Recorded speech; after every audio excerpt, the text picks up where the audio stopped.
Bismillahirrahmanirrahim. Assalamualaikum warahmatullahi wabarakatuh. Balik lagi ke channel kita, channel Rizkon Huda. Oke, sebelum kita mulai, ini ada bintang tamu terkeren sejagat raya. Followernya akeh banget. Ya mas, bojone ya akeh ya mas. Ting telat ora ding. Nggak ditonton. Oke, perkenalan dulu. Kalau kalian udah kenal hostnya, saya Rizkon Huda karena pemilik channel ini. Ini Mas siapa? Muhammad Abu Dawud atau yang biasa dikenal di sosmed Madklik. Oh ya. Kenapa kok Madklik? Sebenarnya Mad itu kan dari Muhammad Abu Dawud, Mas. Oh iya Mad. Oh Mad itu gelap ya? Mad itu gila. Oh iya ding gila. Berarti jenengan gila. Lumayan. Dalam artian? Dalam artian ya edan tenan sebenarnya. Maksudnya edan ngepite apa edan nyambut gawe? Sebenarnya di berbagai hal ya. Jadi ya workaholic, jadi gila kerja. Terus untuk urusan hobi juga gila juga sebenarnya. Jadi memang ya ternyata sesuai dengan namanya. Oh iya benar. Banyak orang yang bilang seperti itu. Oh iya, betul. Kalau klik.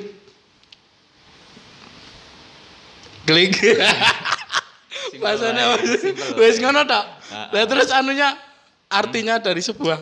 Enggak, karena memang dari 2002 kan sudah hobi fotografi, Mas. Dari kecil sebenarnya. Udah diajari masalah fotografi. Dari kecil. Dari kecil. Dari umur? Dari SD kelas 5 tahun 97. Berarti masih anu ya, masih dicuci ya, analog. Analog. Itu sudah mulai mengenal fotografi. Karena bapak fotografer. Yes. Oh, bapaknya fotografer toh? Iya. Oh, baru tahu saya. Fotografer. Weddingan. Wedding sudah banyak acara. Bapak saya dulu juga fotografer mas. Tapi sekali nyoba kan harus ngatur toh. Iya. Sekali acara wedding itu dia moto ireng kabeh hasilnya. Nah, habis itu besoknya enggak ngelanjut ke weddingan lagi. Wis wedi. Karena zaman dulu tantangannya memang lebih besar ya untuk masalah fotografi karena hasilnya tidak langsung bisa terlihat itu kan. Terus tidak seperti yang sekarang ini lebih simpel juga. Simpel. Kalau dulu kan banyak sekali settingannya. Dan hasilnya kan enggak langsung bisa dilihat. Akhir-akhir makanya itu. Kalau sekarang tinggal berubah ya tinggal diganti. Tinggal diubah. Gampang banget. Terus rapopo iklan. Terus ya ini kan membahas road bike mas. Oke, dulu langsung road bike apa dari MTB dulu nih? MTB sebentar, pakai MTB seadanya sebentar, terus langsung ke road bike. Kenapa ya orang-orang road bike itu pasti dulunya kebanyakan loh ya, pasti MTB.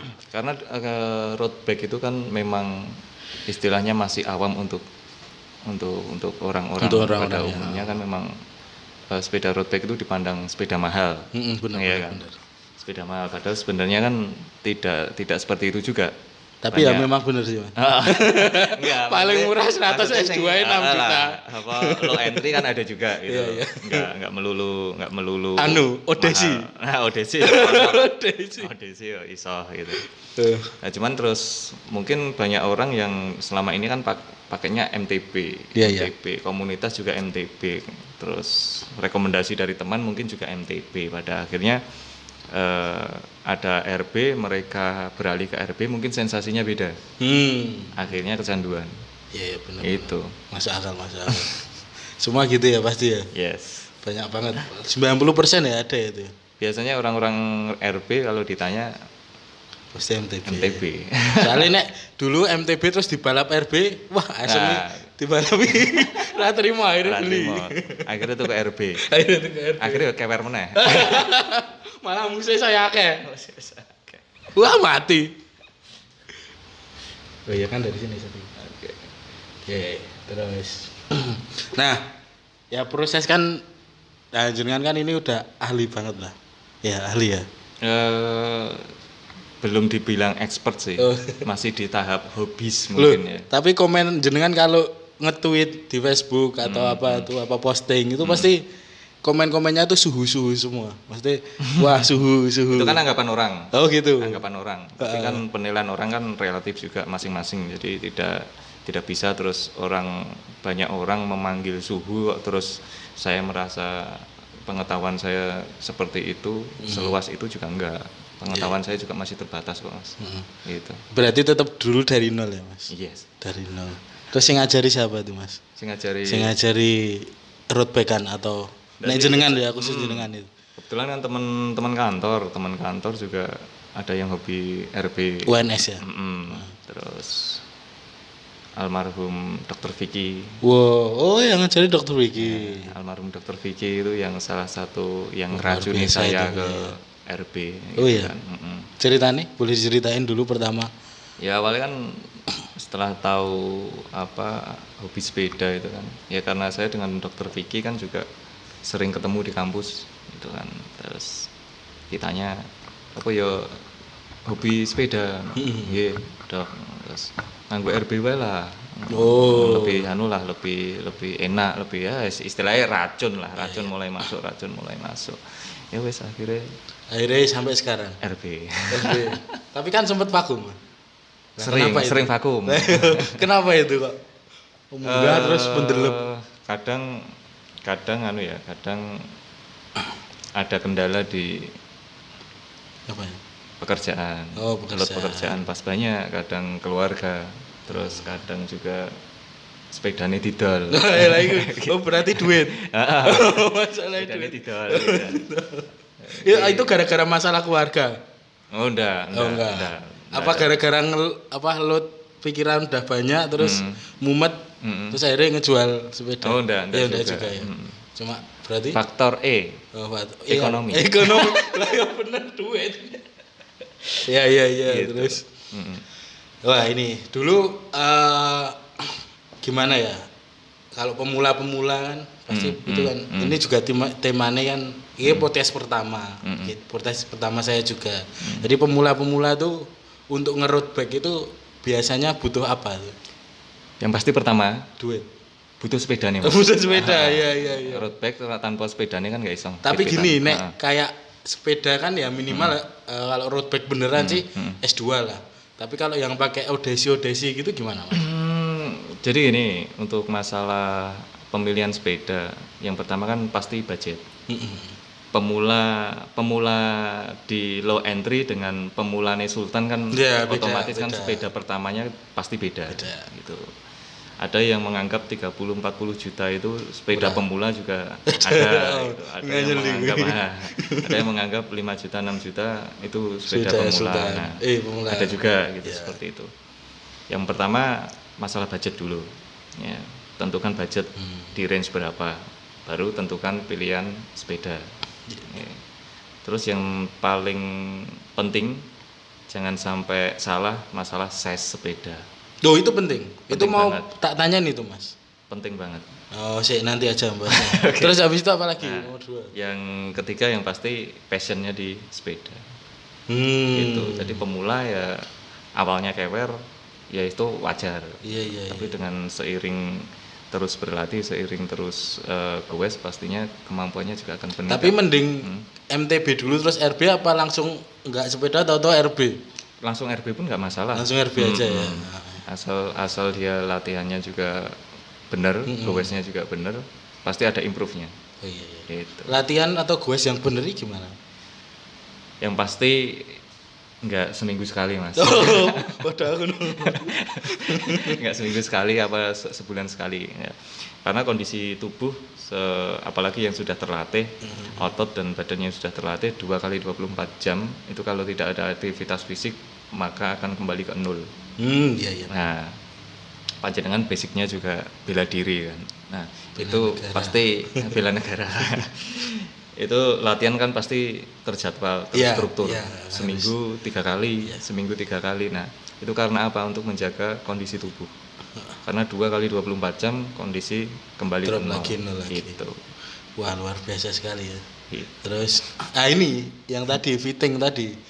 Nah, kalau orang-orang zaman dulu tuh orang gagas Mas fitting-fitting Iya, itu. bener. Sing dulu pembalap-pembalap Tour de France, Iya. ya sak-sake, ndak ada kan namanya kudu aku harus milih M, aku harus milih L. Nah, tapi sekarang apalagi dengan tadi udah mengklaim fitting itu sangat penting. Kenapa Sangat kok bisa penting. gitu? Apalagi untuk road bag ya. Jadi road bag itu detailnya sangat berpengaruh. Jadi kalau ukurannya salah terlalu besar misal dari ukuran seharusnya, pasti juga tidak nyaman untuk dipakai. Apalagi untuk jarak jauh. Kalau terlalu kecil juga nggak nyaman juga. Bayangkan jenengan dengan badan segitu, naiknya Segitu sepeda ki kecil. lemu apa dhuwur? Kan kayak film Mars kayak Mas. Ya, kan? Beruang ya. Nah, nggak nyaman juga gitu loh. Apalagi kalau kebesaran. Nah, Oh iya iya. itu pasti nggak nyaman. Itu akan berpengaruh di nanti kenyamanan sepeda, apalagi dalam jarak jauh mungkin akan berakibat cedera, akan berakibat pada ketidaknyamanan. Berarti harus fitting. Fitting. Nah, menurut saya tuh fitting tuh ada dua Mas. Kan menurut saya loh. Yang pertama fitting bayar sama fitting asal-asalan. Iya. Lah nek orang-orang menengah ke bawah, itu harus gimana fitting? Fitting tuh apa harus kita datang ke apa terus fitting beneran yang diukur Ya. beneran atau sak-sake pun? Kalau ada budget, Nah, fitting budget. kalau ada budget, jadi fitting yang digital lah gitu. Digital ya. Dengan banyak sensor yang dipasang itu pasti lebih presisi. Ya. Cuman kan kendalanya biayanya mahal. Nah, itu kayak beli sepeda ya. Sekali fitting 1,5 juta. Lah, iya. Nah, 1,5 juta untuk satu sepeda gitu. Tapi bukan berarti terus yang dengan mohon maaf tingkat ekonominya yang Menengah ke bawah. menengah kok terus nggak bisa fitting juga enggak.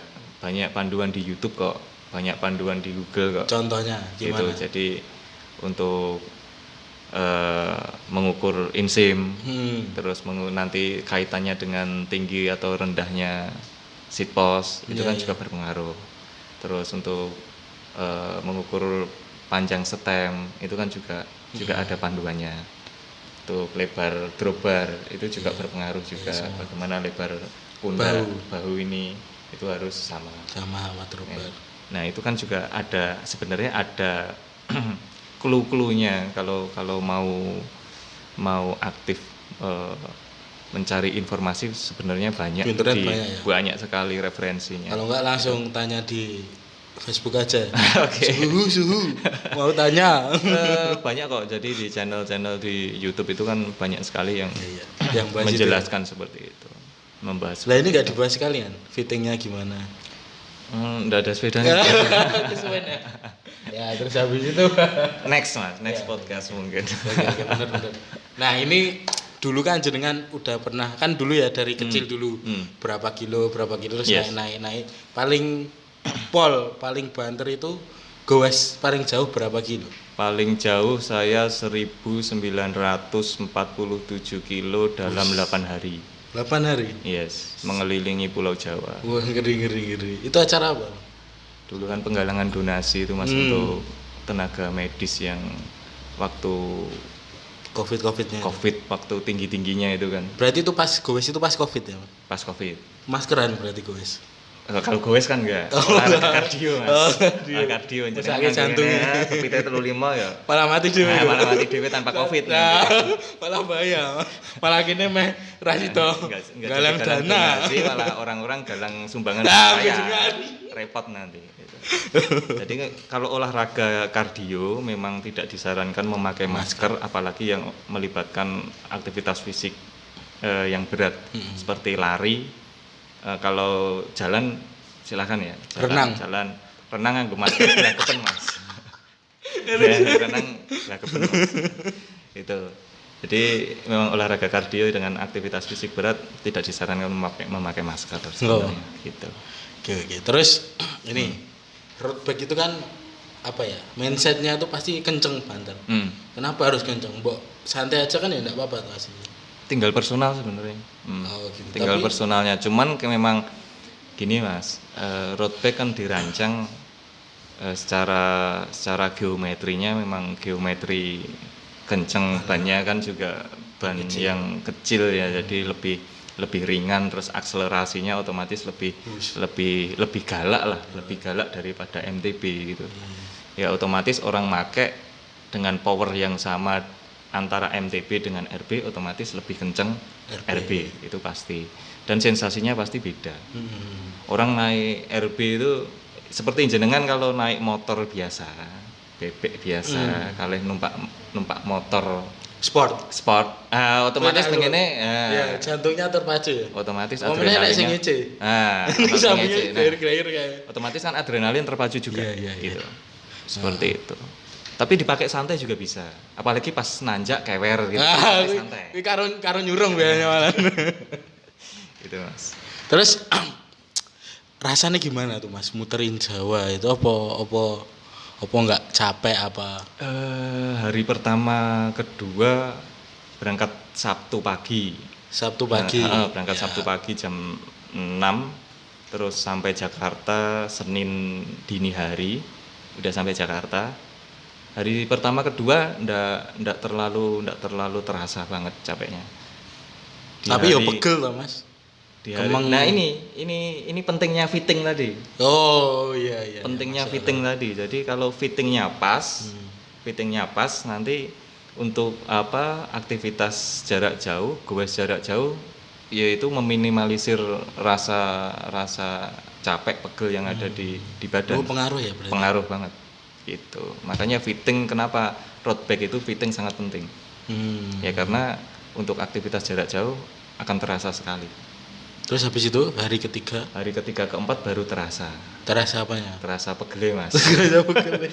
Itu balik rasanya. Wah, rasanya kok kayak gini dan pegel gitu. Hari keempat itu bangun tidur. Itu di mana posisi? Posisi hari keempat itu udah di Cilacap. Udah di Cilacap. Itu kayak mayat Mas. Kok bisa? Kaku kabeh Mas.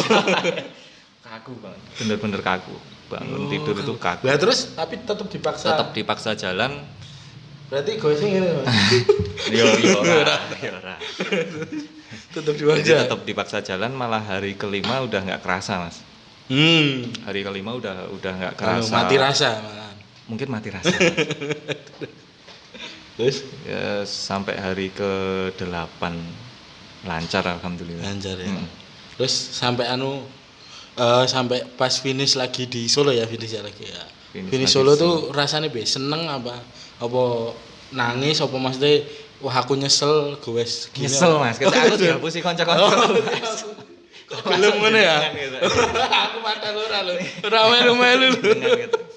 Ya ojo iki kan ngepit muter Jawa liyane do turun ning omah ya. Paling semangat Mas, posisi di mana? Ketika aku dihapusi kok. Gitu. Kok gelem Mas? Nah, makanya ora tak baleni Mas. Tapi mungkin ya next saya masih ada ingin pencapaiannya, jadi berarti lebih dari 1960. 1940. Mungkin tidak sejauh itu, tapi mendekati itu, tapi di event yang mungkin lebih menantang. Maksudnya? Yeah. Saya 2018 kan sempat mengikuti acara Audak. Audak ya apa? Mungkin teman-teman enggak tahu. Jadi Audak itu acara event goes, jadi goes unsupport, jadi tidak ada support sama sekali dari panitia. Jadi istilahnya kamu daftar, start, lepas dari panitia, nanti hanya ditunggu di checkpoint yang sudah ditentukan. Tapi bisa curang Mas? Nggak bisa, karena ada aplikasi yang memantau peserta keluar jalur, ya nanti. Enggak, maksudnya ada motor ditarik. Ya, motor kan. Setiap peserta nanti kan menyerahkan bukti recording Strava-nya. Jadinya dari situ kan juga bisa dianalisis ini kecepatannya normal atau enggak. Nah, itu. Tapi berangkatnya sama bareng, tapi kan secara otomatis terseleksi tersendiri. Iya, sendiri kan. Dan unsupport, benar-benar tidak ada support dari panitia. Terus di peserta juga berjalan goes sendiri-sendiri sampai finish, dan itu berbatas waktu. Ada maksimal. Iya, 200 kilo itu dibatasi waktu 13,5 jam. 200 kilo 13 setengah jam. harus selesai. Ini itu pas rute mana itu? Kalau dulu 200 kilo itu muter Mas. Waktu itu di Jakarta sampai Bogor. Jakarta Bogor. PP apa cuma Jakarta Bogor finish? Enggak, Jakarta Bogor muter balik ke titik Jakarta lagi. Itu yang 200 kilo. Terus 300 kilo dulu di 300 kilo di Surabaya. Ikut semua? Ikut. Berapa kali ikut Audak? Kalau Audak sistemnya gini Mas. Jadi 1 tahun kalender event itu ada 4.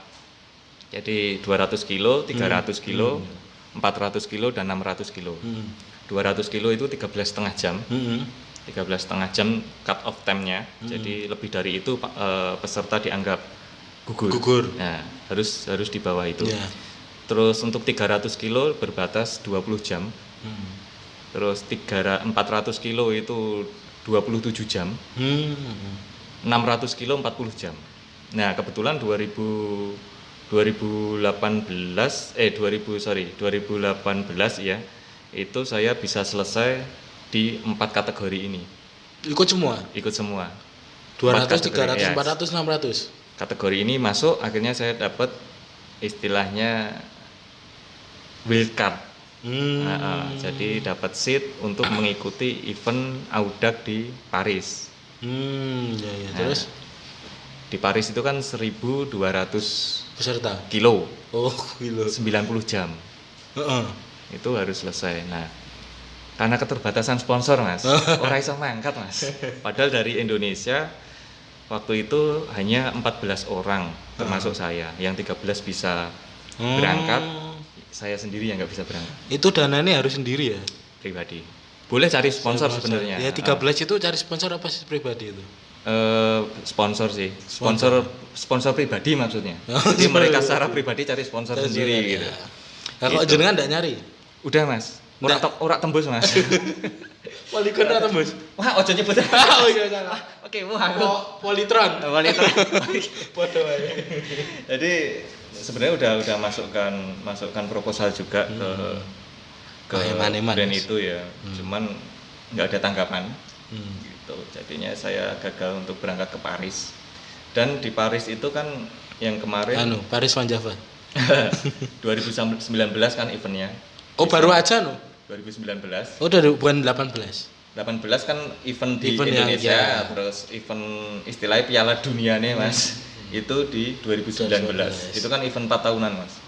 Kalau yang di Paris itu. Berarti ada lagi 2022. 23. Ikut. Ya karena 2022 ini saya nggak ikut Audaknya. Oh yes. Jadi nggak bisa. Harus selesai seleksi dulu. Gitu. Wah, mantep loh. Itu berapa habisnya kalau ke Paris itu Mas? Kita 25. 25 ya, PP ya? Iya. Lumayan kan. Topit loh. Nah itu. Ya memang terkendala di sponsor, akhirnya nggak bisa berangkat. Gitu. Padahal udah ada istilahnya dapat seat lah, dapat kuota lah. Iya. Mana aja nih. Sebenarnya itu terus nggak bisa berangkat itu. Gitu. Turut prihatin Mas. Dan 13 orang ini yang bisa finish dari Indonesia cuma 3.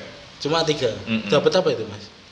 Ya hanya sebagai finish, terus karena Audak kan sistemnya bukan race ya Mas ya, jadi tidak ada hadiahnya.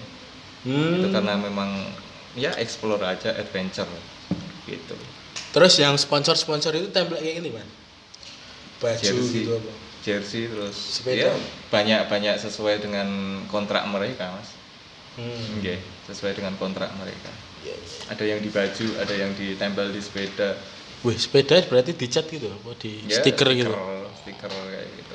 Tapi sepedanya itu bagus-bagus. Yang dulu 2019 itu yang finish satu pakai sepeda bambu buatan Temanggung. Itu finish. Ora ceklek iki Mas. Enggak, nyatanya orang Mas. Ampun tenane. Produk Indonesia luar biasa. Terus yang 2 ini dari Brompton Monas. BMC itu. Mereka pakai Brompton, finish juga. Yang lain over COT. jadi melebihi 90 jam. Dan ada yang DNF jadi belum bisa menyelesaikan rute 1.200 kilo sudah mengundurkan diri. Wah, ada yang mulai kayak mana-mana ya. Dan waktu itu di Paris kalau tidak salah sekitar 3.500-an peserta dari seluruh dunia. Luar biasa ya. Berarti yang 2003, 2008, 2007 ikut lagi? 2027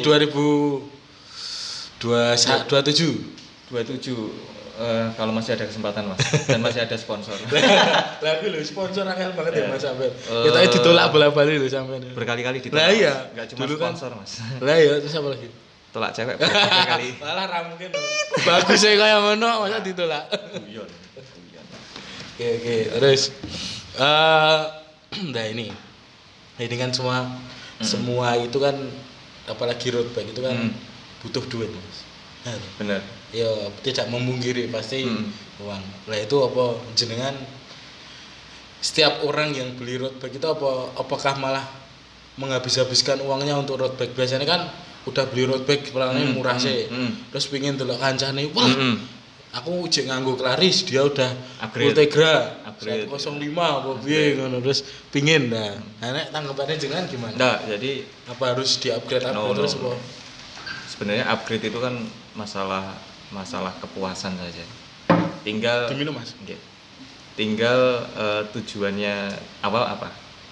Cari sehat atau fashion istilahnya. Gengsi-gengsinan. Nah, ini kan sepedaan ini hobi itu kan pasti ada tujuannya. Seperti sepedaan, tujuanmu apa? Tujuannya sehat, beli sepeda istilahnya Stratos S2 harga 6 juta. Udah, padahal dulu 4,5. Oh iya. Bisa tadi 6 juta itu terus saya suka sama Mas. Lampu, tapi jalur sponsor ra gelem piye. Itu terus kalau mencari sehat kan sebenarnya sepeda harga berapapun juga bisa untuk sarana mencari sehat gitu kan. Tapi kalau untuk mencari yang diutamakan gengsinya, mau uang 100-200 juta pun nggak akan cukup untuk bikin sepeda itu bagus gitu. Sepeda harga 150 juta ada, sepeda road bike harga 200 juta ada. Dan apakah mereka yang punya itu terus merasa puas? Pasti nanti ada seri terbaru lagi mereka upgrade lagi. Terus, nah itu kan tergantung tujuannya apa. Iya. Terus cara nahani gimana Mas? Nah, itu kan personal, kembali ke personal. Kalau tidak bisa mengendalikan diri ya pasti kacau juga. Karena hobi, nah itu tadi hobi yang baik ya akan mendatangkan kebaikan. Kalau hobinya itu nanti mereka tidak bisa mengontrol, pasti ya akan datang mudorotnya gitu. Mungkin kudune tinggo nempur beras Mas, tukok ke kreng. Ya, tinggo ngupgrade apa. Nah, seperti itulah. Jadinya orang kan dalam hidup harus ada prioritas Mas. Prioritasnya apa? Itu yang harus diutamakan dulu. Kalau sekedar hobi, ya udah beli sepeda, adanya seperti apa pakai, itu aja. Dan kebetulan banyak teman-teman juga yang pakai sepeda istilahnya standar lah, standar bawaan pabrik, kemampuannya juga di atas rata-rata banyak. Iya. Gitu. Jadi tidak istilahnya terus sepeda mahal akhirnya akan membuat kamu lebih kuat juga tidak. Gitu. Sepeda harga murah terus membuat kamu menjadi lebih lemah. Belum tentu juga gitu loh. Memang bambu itu ya. Nah, tapi bambu itu mahal apa murah? Karena itu dilihat dari sisi artnya. Ya lumayan. Gitu. Berapa? Saya tidak berani sebut harga, takutnya salah karena sudah beberapa tahun yang lalu. Itu. Jadi sebenarnya kayak itu tadi masalah hobi, kembali lagi ke tujuannya orang mau seperti apa. Gitu. Kalau tujuannya pengen sehat tapi pengen sehat tapi dia pas barengan goes bareng dia kalah terus gimana? Berarti latihannya kurang kencang. Oke, kembali lagi mau bermain gorengan pedot cek kamera nih ternyata udah 30 menit enggak kerasa. Karena Sony itu biasanya 30 menit ya. 9 menit sekian detik. Berarti kameranya Deddy Kobuser bukan Sony. Bukan. mungkin camcorder. Camcorder ya, bener-bener. Itu malah suwe banget itu ya. Iya. Ya wis ini cuma ada di Sony ya Mas ya, saene wae lah Mas ya. Terus tadi sampai mana nih Mas bahasnya kita? Sampai tips untuk pemula mungkin ya. Oh belum, aku belum tanya, kok udah tahu pertanyaannya Mas? Hah? Kok udah tahu? Aku mbok kayak kisi-kisi nih mau. Padahal aku belum. Ya wes itu dulu langsung aja ya. Iya. Tapi aku mati ya udah apa-apa. Oke. Tips untuk pemula. Ya, Pemula untuk road bike gimana? Sebenarnya tips pemula untuk road bike yang pertama tetap latihan, Mas. Nggak bisa lepas dari itu. Karena kalau ingin menaikkan performa, untuk menaikkan kualitas fisik, kekuatan, endurance-nya itu pasti lewat latihan. Nggak bisa seperti terus tiba-tiba kok jadi kuat. Ya nggak akan seperti itu. Untuk teknik-teknik bersepeda juga penting. Tetap harus belajar. Harus belajar gitu. Jadi pemula jangan terus istilahnya minder, sepedaan sendiri. Terus justru dengan sepedaan sendiri malah pengetahuannya juga kurang gitu. Ikutlah komunitas gitu. Di dalam maju-maju. Nah, ngepitnya mundur. Mundur malah. Enggak, tapi tenan ya. Gue sendiri tuh rasanya kesel. Iya. Sampean tuh di gue sendiri kesel. Ya mergo ada, Mas. Gitu. Jadi di dalam komunitas kan nanti banyak sekali informasi-informasi yang membuka wawasan. Contoh komunitas yang baik di Solo apa, Mas? Sebenarnya banyak, Mas. Sebenarnya banyak. Banyak contohnya. Semua komunitas baik. Semua komunitas baik. Aku ngomong ben ketok bijak. Iya. Semua komunitas itu baik. Yang enggak baik kan oknumnya. Iya benar. Ya. Kalau jenengan ikut komunitas mana? Saya Stratos Owner Solo Raya. Ya, jadi ownernya. Enggak. Enggak. Pembangun. Enggak. Saya sama seperti teman-teman yang ada di komunitas. Merendah senengannya. Enggak. Ya omong ngurusi gitu. Jadi Stratos Owner Solo Raya. Terus tip lainnya lagi ada? Ya itu tadi dengan ikut latihan terus dengan ikut komunitas nanti untuk teknik bersepeda, berpeleton yang baik dan sebagainya itu pasti dapat dari situ. Dan di situ kan pasti dalam komunitas terjadwal untuk agenda-agenda goesnya. Terus kalau goes bareng-bareng itu kan capeknya nggak gitu terasa gitu loh, karena ya iso guyon lah, iso anu gitu kan. Nah, kalau goes sendiri kan sing dirasake mung kesel tok gitu kan. Nah, mungkin itu sih pemula. Ya, tadi bahas juga kalau gobar-gobar kan biasanya nih oknum lah. Banyak yang sak-sake ketika bersepedanya kurang. Mungkin pemula juga butuh tahu etika bersepeda yang baik dan benar itu seperti apa. Mungkin bisa dicontohkan. Jadi seperti yang saya terjun ke event sepeda itu kan langsung di Audak. Jadi di Audak itu ditekankan yang namanya share the road. Jadi berbagi jalan dengan pengguna jalan yang lain. Jangan karena kita mentang-mentang dilindungi undang-undang lebih daripada pengguna jalan lain, itu terus kita bisa semena-mena. Gitu. Saatnya lewat jalur lambat. Jangan terus kita ambil jalur cepat. Karena itu kan berbahaya.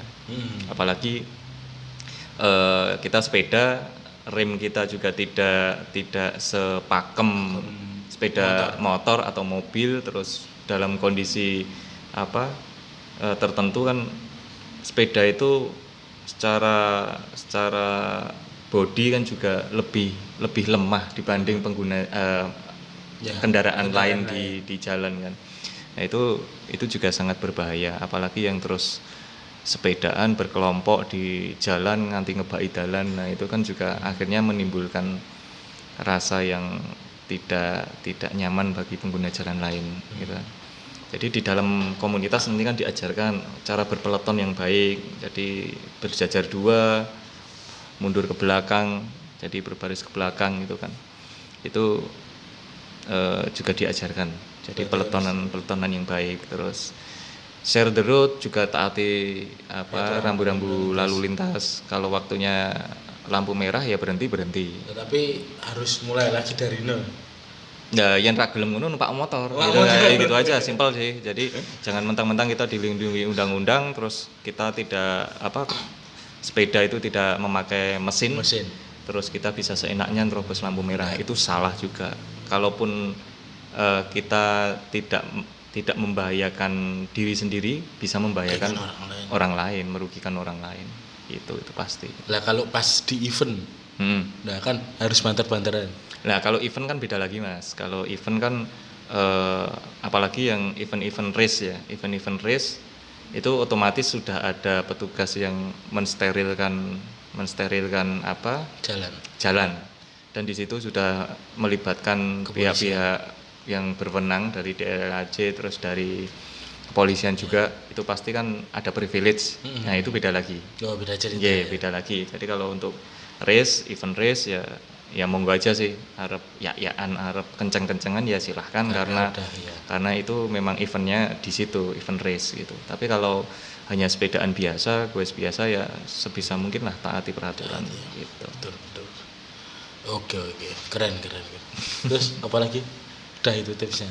Sampun. Ya itu sih sebenarnya. Jadi ya intinya share the road lah. Kalau kita posisi naik motor atau naik mobil terus ada pesepeda, ya anyel kan gitu. Dan saya ngalami sendiri. Bawa mobil terus udah lampu hijau, saya jalan tiba-tiba dari arah kanan sepeda nyelonong. MTB apa RB? RB. Yo itu kan oknum Mas. Oknumnya. Jangan salahin RB. Salahin oknumnya. Soalnya RB nggak akan bisa bergerak tanpa digerakkan orangnya kan gitu loh. Nah berarti kan orangnya yang bermasalah. Ya anyel, ya dongkol gitu kan. Ya tak bel, tak klakson gitu kan. Ya. Kudune Mas dibuka jendela nih. Aku matklik lho, ngono lho. Kowe sapa? Matklik sapa ya? Kowe sapa? Gitu. Ya pasti kan jengkel juga. Kalau dibalik posisinya seperti itu kayak jengkel juga. Oke. Terus ini Mas, kan ikut itu 100 owner Solo Raya. Nah itu kok bisa kepikiran buat itu gimana Mas dulu ceritanya? Di Facebook kan sudah ada komunitas namanya Polygon Stratos User Indonesia atau apa itu dulu. Anggotanya banyak sekali dari seluruh Indonesia, tapi hanya berkumpul di FB. Terus muncul komunitas pertama di Surabaya Stratos Cycling Club itu di Surabaya. Waktu itu saya ikut gabung di SCC Surabaya itu tahun 2017 2018. 17 sudah ada 100? Udah ada. 2017 2018-an. Itu di sana anggotanya baru 30-an orang. Saya kalau ikut acara Gubar SCC Surabaya dari Solo, tak laju sampai Surabaya, terus nanti dari sana ikut met-mete ya? Itu pas edan-edan itu. Jadi Solo Surabaya tak pancal, tak goes, terus di sana ikut eventnya, terus selesai event langsung pulang lagi, pancal lagi. Ya. Ora ditumpake mobil? Enggak, kadang 2 hari 500 kilo, 600 kilo gitu. Itulah, terus seiring perkembangan waktu Stratos semakin banyak karena brand Polygon itu kan di Indonesia masih kuat banget gitu. Jadi brand itu kan kuat banget. Sepeda sing apik apa? Nah, orang itu kan. Dan saat mereka mengeluarkan RB-nya, Stratosnya itu kan ada yang low entry, yang dulu ada S1 juga, terus ada S2. Nah, terus di S2 ini kan otomatis dengan harga yang terjangkau, akhirnya kan banyak dimiliki orang. Komunitas semakin pengguna semakin banyak. Dan sekarang di Surabaya itu sudah lebih dari 400 member gitu. Terus di FB waktu dulu masih aktif di FB banyak yang tanya, yang Solo piye, terus akhirnya ya wis lah coba tak bentuk gitu. Facebook dulu apa WA dulu? WA dulu. WA gitu. Jadi saya bentuk tanggal 26 Juni 2020. Apal ya? Apal sing gawe grup aku kok. Itu saya bentuk terus belum ada 1,5 bulan anggotanya udah 80. Terus saya adakan gobar pertama kali, cedak-cedakan ke La Paloma. Ikut ya? Ikut kayaknya ngevlog. Pertama tuh ya Soto Korpri ya? Soto Korpri kan itu intern tim Tarkam itu. Enggak. Orang. Oh, enggak. Yang Soto Korpri itu Soto Korpri. Soto Paloma Korpri tuh baru malah kedua iya. ikut juga. Malah Korpri sih, orang Itu intern Mas. Jadi 1,5 bulan itu udah 80-an orang dan gobar itu 80 orang ikut semua kan. Waktu yang di Paloma itu. Terus seiring berkembang waktu, launching di tahun pertama itu 180-an orang. Dan ngeri ya. Itu ngebaki dalan Solo Sukoharjo Mas. Nah, iya. Itu. Terus sekarang anggotanya hampir 300-an. Dari Surabaya. Surabaya sekarang berapa? 400. Surabaya lebih dari 400. Saya karena grup WA sudah tidak menampung, akhirnya mereka migrasi ke Telegram. Gitu. Saking banyaknya gitu. Terus besok itu kan ada event ya? Sebenarnya bukan event ya, tapi agenda rutin bulanan. Jadi SOS kan punya agenda rutin bulanan goes bareng. Jadi anggota Stratos ini kan ada di 6 kota, 6 kabupaten di Solo Raya. Jadi ada di Solo sendiri, di Karanganyar, Sragen, Sukoharjo, Wonogiri, Boyolali gitu kan. Karena medannya, domisili mereka kan berjauhan, jadi untuk kegiatan rutin mingguan juga agak susah, akhirnya dibikin agenda bulanan. Tiap bulan ada goes bareng, terus temanya juga berganti terus. Untuk kebetulan bulan Januari ini temanya endurance. Ya, endurance, jadi nanti goes menempuh jarak di atas 150 kilo dengan medan yang ya lumayan menantang lah gitu. Lumayan menantang, banyak jalan rolling dan sebagainya. Nah itu terus nanti di bulan Februari ada lagi, terus bulan Maret itu nanti sebelum puasa ada event minicom. Ada minicom intern Stratos sih gitu. Jadi ya sing hobi balapan ya nanti diwadahi di situlah gitu, sebagai pembibitan juga. Jadi ke depan kita tidak, saya secara pribadi tidak ingin SOS hanya mandek lah, istilahnya mandek, hanya sekedar gobar-gobar aja, tapi kalau bisa memunculkan bibit-bibit berprestasi atlet itu yang bisa bersaing di tingkat regional atau di nasional. Ya, itu kan ada yang paling muda sendiri juga. Ya ada, jadi baru kelas 6 SD, gitu kan, si Kevin itu. Wis semono sewu aku ya urung. Jadi kelas 6 SD sudah ke Cemoro Sewu berkali-kali. Oh, berkali-kali? Berkali-kali, Mas. Panjenengan sekali? Saya berkali-kali naik motor. Naik motor. Bataran gitu. Jadi ngepit turun. Rawani, Mas. Kevin itu kan memang sebenarnya juga bisa diarahkan sebagai atlet untuk yang junior ya. Jadi memang kemampuannya juga ada. Tapi terus kemauannya juga ada. Ada klub-klub sudah yang kalau tidak salah yang di mana itu Star atau mana itu. Star. Itu Star itu bukan Mas, yang biasanya ikut hari Minggu itu loh Mas. Hari Minggu yang kadang ke Pramekan itu loh, jalur Pramekan itu. Setahu saya tuh Star itu Mas, sepatu roda. Yes, tapi kan mereka sepeda kalau tiap minggu Mas. Iya. Nah ya itu dulu saya pernah ikut. Ikut Star ya? Iya. Sering kan diajak latihan Star. Anunya kan pelatih kan Om Yano. Yano tahu? Enggak tahu. Tahu. Oh, tahu ya. Tahu sekedar tahu. Tapi bukan kenal banget. Iya. Mantap. Itu dulu temen temen touring motor. Oh. Dia serap penting lah. Bahas dia nih. Terus apa mana ya? Oh iya, persiapan buat teman-teman mungkin ada anak-anak Stratos yang lihat besok. Karena kan acaranya minggu ini hari Jumat.